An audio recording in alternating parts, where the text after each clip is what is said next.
Departmental store में जब watchman का खून हुआ उस वक्त रोहित वहां चोरी करने पहुंचा था और उसके इस प्लान में उसके साथ कोई और भी था।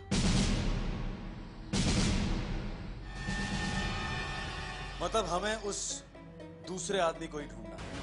मगर सर सिर्फ रोहित ही जानता था उस दूसरे आदमी के बारे में, और रोहित वो तो मर चुका है, तो फिर हमें पता कैसे चलेगा कि वो दूसरा आदमी है कौन? पता तो हम लगा ही लेंगे कि दूसरा आदमी कौन है। रोहित कहां कहां गया था, किस किस से मिला था, ये फिर से पता करने की कोशिश करो। और तुम एक काम करो, तुम रोहित की बीवी से जाकर फिर से मिलो। उसे जरूर पता होगा कि 23 सितंबर की रात को रोहित कहां कहां गया था। स्वाति जी, आपकी पति की मौत का राज अब और भी गहरा होता जा रहा है। डिपार्टमेंटल स्टोर में आपके पति ने एक वॉचमैन का खून किया है, तो फिर यह भी तो हो सकता है कि वहां पे चोरी भी उन्होंने की होगी। तो आप हमें यह बताइए स्वाति जी कि 23 सितंबर की रात को रोहित कहां पे था और किसके साथ में था? देखिए स्वाति जी, ऐसे चुप रहने से काम नहीं चलेगा। उस रात जो कोई भी रोहित के साथ डिपार्टमेंटल स्टोर में था, शायद उसी ने रोहित का खून किया है।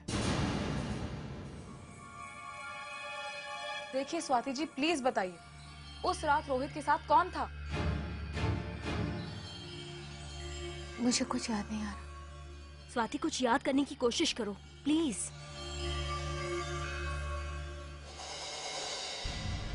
रोहित बाहर जाने वाले थे, मुंबई से बाहर। स्वाति जी, हम आपसे ये पूछ रहे हैं कि रोहित कहाँ था, और आप कह रहे हैं कि वो बाहर जाने वाला था, मुंबई से बाहर। स्वाति जी, ठीक से याद करने की कोशिश कीजिए। रोहित बाहर कैसे जा सकता है? उस रात वो यहीं पे था। नहीं, जो मैं कह रही हूँ वही सही है। रोहित उस दिन फ्लाइट से बाहर जा रहे थे। मुझे लगता है स्वाति की तबीयत अभी ठीक नहीं है, इसे कुछ याद नहीं आ रहा। लेकिन हमें ऐसा नहीं लगता रीना जी। स्वाति जी जो कुछ भी कह रही हैं उसमें कहीं ना कहीं सच्चाई तो जरूर है। मगर हमें इस सच्चाई के बारे में कहां से पता चलेगा? रोहित की ऑफिस से पता चल सकता है, वो है ना उसकी सेक्रेटरी, शायद वो आपको कुछ बता सकती है।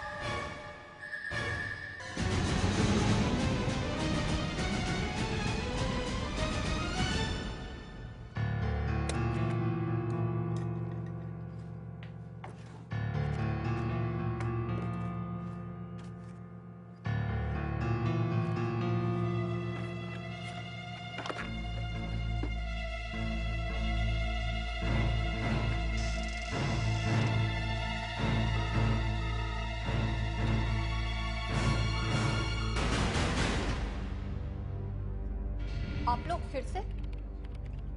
कुछ प्रॉब्लम हो गई है? हाँ, प्रॉब्लम्स खत्म ही नहीं होती है। तुम कहीं जा रही हो? नौकरी छोड़ रही हूँ। जब बॉस ही नहीं है तो यहाँ नौकरी करके क्या फायदा? नौकरी तो नौकरी है, नौकरी छोड़ने से क्या फायदा? फिर भी इतने साल उनके साथ काम किया है मैंने, अब दुख होता है कि। तो जाते जाते एक अच्छा काम करते जाइए, शायद मन हल्का हो जाए। मैं कुछ समझी नहीं। आप एक बात बताइए हमें, 23 सितंबर को रोहित कहाँ गया था और किस किस से मिला था? 23 सितंबर को? एक मिनट, मेरे पास डायरी है, मैं देखकर बताती हूँ। 23 सितंबर को रोहित सर दिल्ली गए थे। दिल्ली गए थे? हाँ सर, दिल्ली में उनका एक प्रेजेंटेशन था।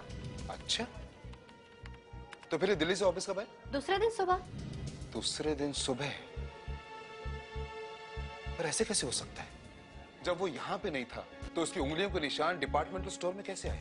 वो भी उसी दिन जिस दिन वो यहाँ पे नहीं था। प्रीति, कहीं तुमसे तारीख लिखने में कोई गलती तो नहीं हो रही है? जरा फिर से देखो। गलती हो ही नहीं सकती। मुझे अच्छी तरह से याद है कि 23 सितंबर को रोहित सर दिल्ली गए थे और दूसरे दिन सुबह आए थे। आप चाहे तो जीवन से पूछ सकते हैं। जीवन? ये जीवन कौन है? रोहित सर का सेल्स ऑफिसर, वो भी उनके साथ गया था। वो भी उनके साथ गया? जी हाँ। ये केस तो और भी उलझता जा रहा है। हर जगह एक नई बात, एक नया नाम सामने आ रहा है। अब ये जीवन, प्रीति, ये जीवन कहाँ है? इसी ऑफिस में? सेल्स डिपार्टमेंट, वो सामने वाला कैबिन। वहां पे? जी। Thank you.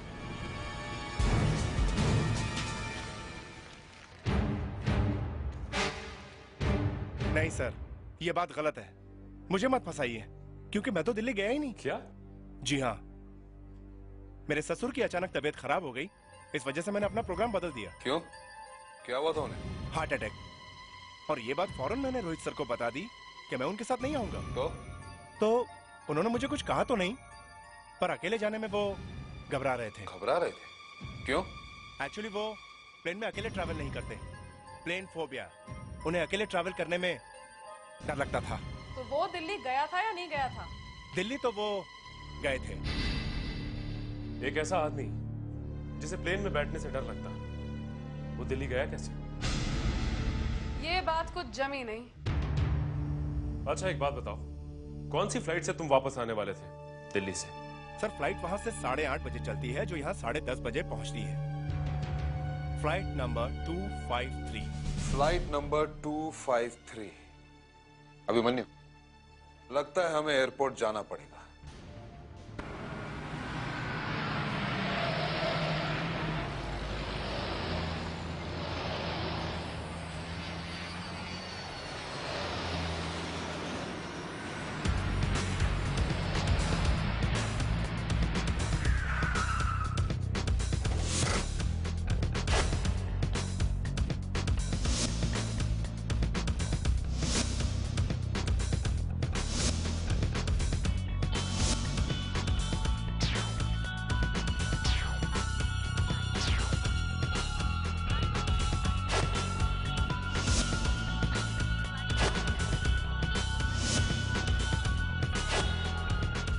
हाय।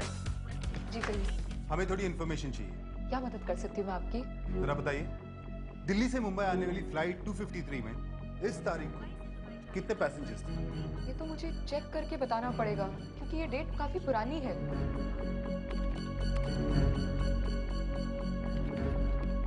सब मिल गया, फ्लाइट में उस दिन 210 पैसेंजर्स थे।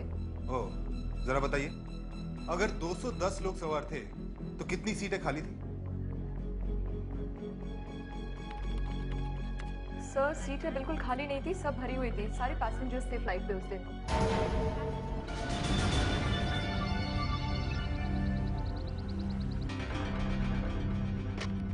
सर सीआईडी डिटेक्टिव की नौकरी में ऐसी ऐसी बातें होती हैं कि दिमाग ही घूम जाता है सर। वो दिख रहा है तुम्हारे चेहरे से। क्या हुआ एयरपोर्ट? सर एक बात तो यह है कि रोहित जिस फ्लाइट पे दिल्ली गया था, उस फ्लाइट पे जो जो लोग गए थे, उनकी लिस्ट में जीवन का नाम ही नहीं। जीवन दिल्ली गया ही नहीं? नहीं सर, फिर भी प्लेन की सारी सीट्स भरी हुई थी। तो सर हम ऐसा मान लेते हैं कि रोहित अपने साथ किसी और को ले गया होगा। एक जगह है जहां से ये पता चल सकता है कि रोहित के साथ दिल्ली कौन गया था। कौन सी जगह सर? वो कंपनी है जीडी लुब्रिकेंट्स। इसी कंपनी में गया था वो काम से। तेजाली, इस कंपनी के दिल्ली ऑफिस में फोन करो। Hello. Hello sir, inspector Tejali बोल रही हूँ, सीआईडी स्पेशल ब्यूरो मुंबई से। CID special bureau? क्या बात है मैडम? घबराइए मत, कुछ नहीं हुआ। मुझे सिर्फ आपसे किसी के बारे में पूछना था। किसके बारे में मैडम? वो आपके एक सप्लायर है, मिस्टर रोहित मुंबई से। हाँ, मिस्टर रोहित। उन्होंने क्या कर दिया? देखिए ये तो मैं आपको नहीं बताऊंगी, पर आप मुझे सिर्फ इतना बताइए, क्या 23 सितंबर को आपके यहाँ थे दिल्ली में? हाँ, वो आए थे, लेकिन बात क्या है मैडम? क्या उनके साथ कोई और आदमी था? वो तो अकेले ही थे। क्या? Are you sure? हाँ मैडम, पर बात क्या है? रोहित का किसी ने खून कर दिया है। रोहित का खून कर दिया? अब बताइए, क्या उनके साथ कोई और था? जी, एक आदमी और आया था। कौन था वो? देखिए मैं उसका नाम वाम तो जानता नहीं। हाँ, सिर्फ एक झलक ही देखी थी मैंने। दिखने में कैसा था? उसकी लंबाई करीब 5 फुट 9-10 इंच रही होगी। और आजकल का जैसे फैशन है वैसे ही बाल थे, कुछ लंबा चेहरा था, ट्रायंगुलर फेस। और हाँ, अब उसने कान में बाली पहनी हुई थी। कान में बाली पहन रखी थी? हाँ। Okay, thank you. और आजकल का जैसे फैशन है वैसे ही बाल थे, लंबा चेहरा, ट्रायंगुलर फेस।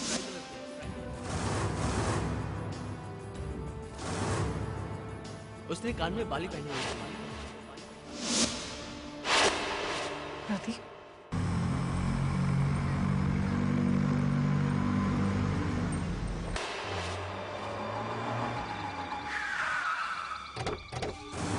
करता।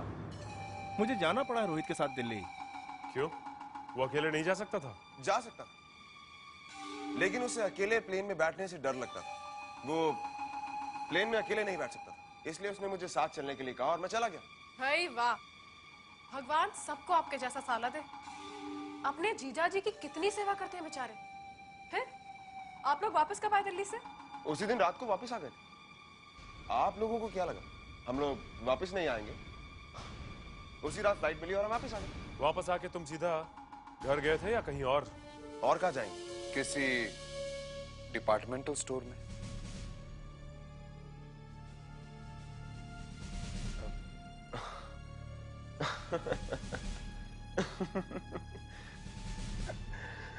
कमाल है भला, रात में कोई डिपार्टमेंटल स्टोर में क्या करने जाएगा? नहीं सर, मैं कहीं नहीं गया।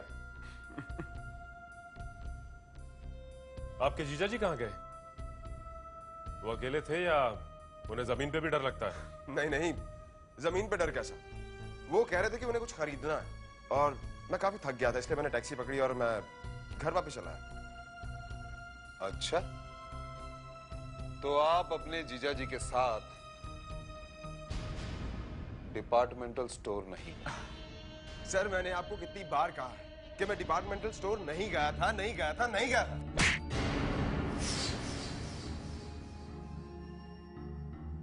तुम डिपार्टमेंटल स्टोर गए थे, गए थे, गए थे।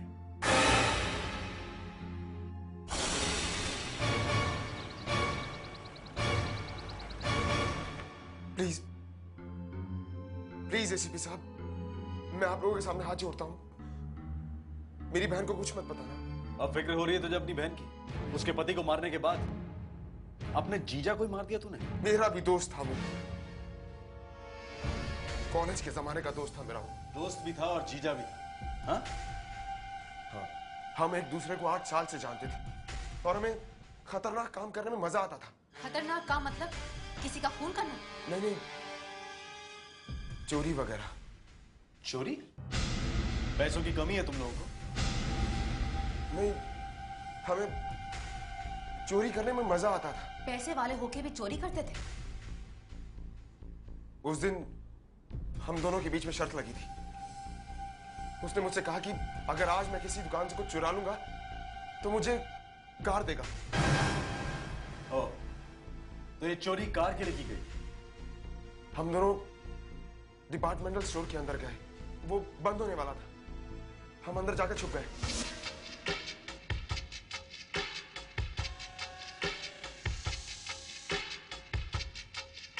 वॉचमैन के जाने का इंतजार कर रहे थे।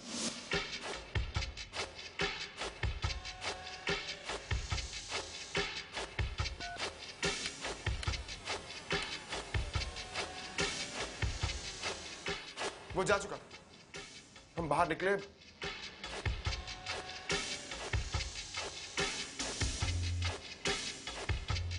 हम दोनों ही ताला तोड़ने में माहिर थे। अच्छा, इसीलिए वो ताले रोहित के घर पे थे। वहां ताला खोलने की प्रैक्टिस करते थे। क्यों? चोरी करते करते हमें एक चाकू दिखा, हमने वो भी उठा लिया।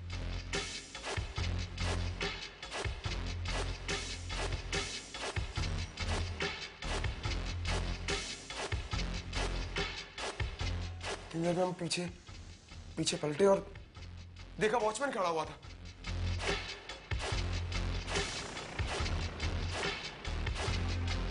हम डर गए, मुझे कुछ समझ में नहीं आ रहा था। पकड़े जाते तो बहुत बदनामी होती। डर के मारे मैंने वॉचमैन को मार दिया और हम वहां से भाग खड़े हुए।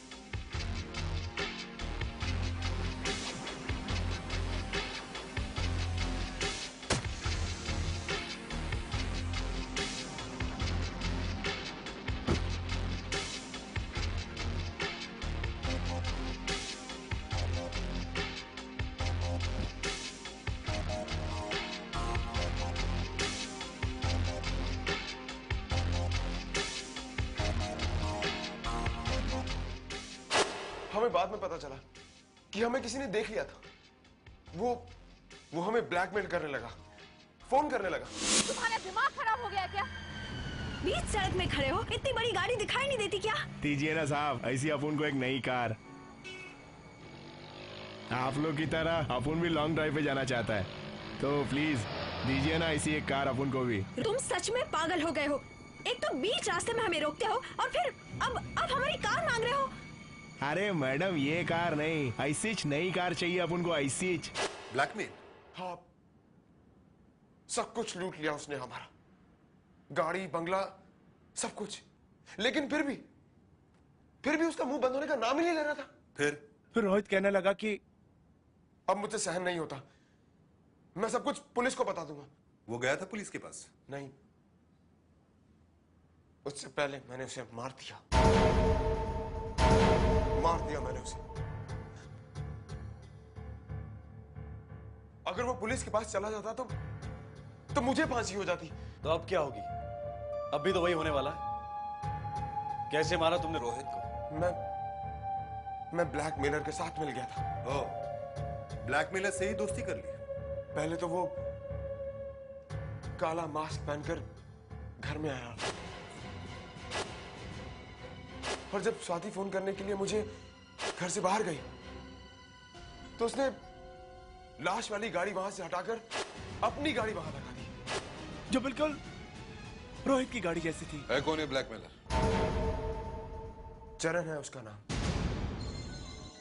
चल सर।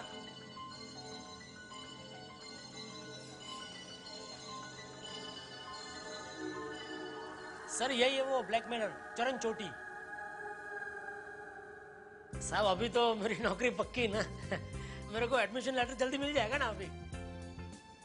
लेकिन एक रिक्वेस्ट है सर, वो मुझे रखने के चक्कर में ये प्रताप जी का पत्ता कट मत कर देना सर। अरे मजाक कर रहा हूँ, मिलजुल कर रहेंगे ना सर, मजा आएगा है ना सर।